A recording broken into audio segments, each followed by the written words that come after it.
Assalamualaikum warahmatullahi wabarakatuh. Nama saya Khairul Khuldan Hermansyah dari Prodi Sistem Informasi Angkatan 22.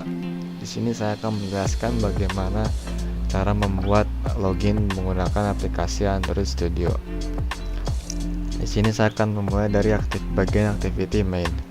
Di activity main di sini kita menggunakan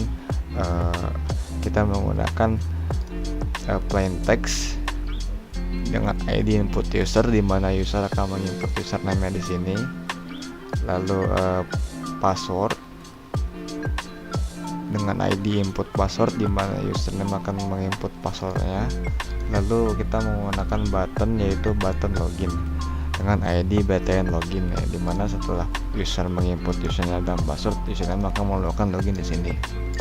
Setelah itu kita memiliki 3 plain text yang berfungsi sebagai notifikasi, di mana dia paling atas ada text view ID dengan ID notif user, lalu text view dengan ID notif password, dan text view dengan ID notif login.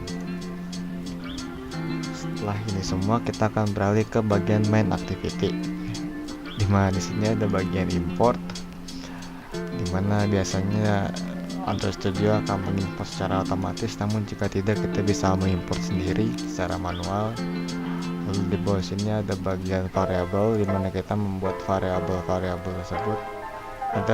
Ada bagian di mana kita membuat variabel dari activity main tersebut. Kita memiliki input user. Input user itu adalah ini dengan ID input user. Lalu kita buat variabelnya. Jadi ini adalah ID dari activity main. Ini adalah variabel yang akan kita gunakan.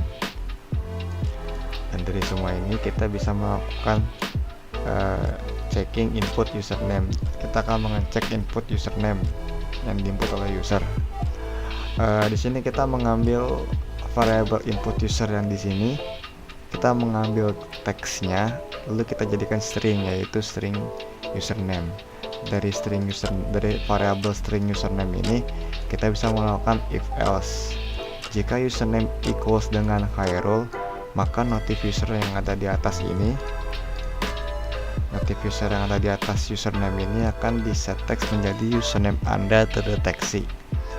Else, jika username tidak equals dengan Khairul, maka notif user yang tadi itu akan di-set text menjadi username Anda tidak ada atau salah. Hal yang sama kita lakukan juga untuk password, check input password, dimana di sini kita mengambil input password variabel yang di atas, kita get text, lalu dari string password tersebut kita melakukan if else lagi, dimana password equals dengan 123, maka notif password yang di atas password tersebut ini akan diset text menjadi password benar. Else, notif password, jika password tidak equals dengan 123, maka notif password akan diset text menjadi password Anda salah, coba lagi.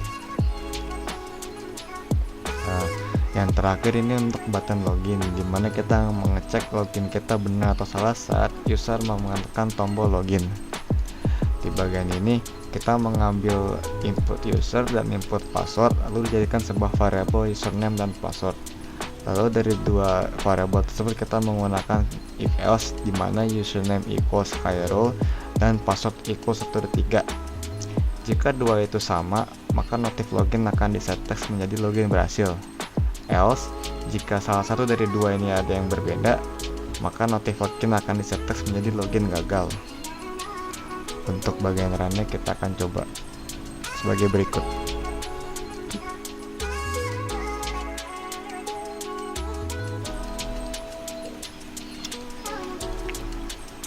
Untuk saat di runnya di sini kita menggunakan emulator dari bawah Android Studio, dimana jika username Anda salah, lalu saat kita mengetik username yang benar akan berubah menjadi username Anda terdeteksi.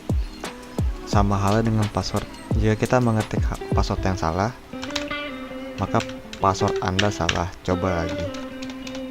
dan saat kita mengetik password yang benar, maka teks tersebut akan diset menjadi password benar. Untuk perihal login, saat kita mengetik saat kedua ini telah benar, saat kita mengklik login ini atau memencet tombol login ini, maka login berhasil. Namun jika salah satu dari kedua ini ada yang salah, maka login menjadi gagal. Sekian, terima kasih.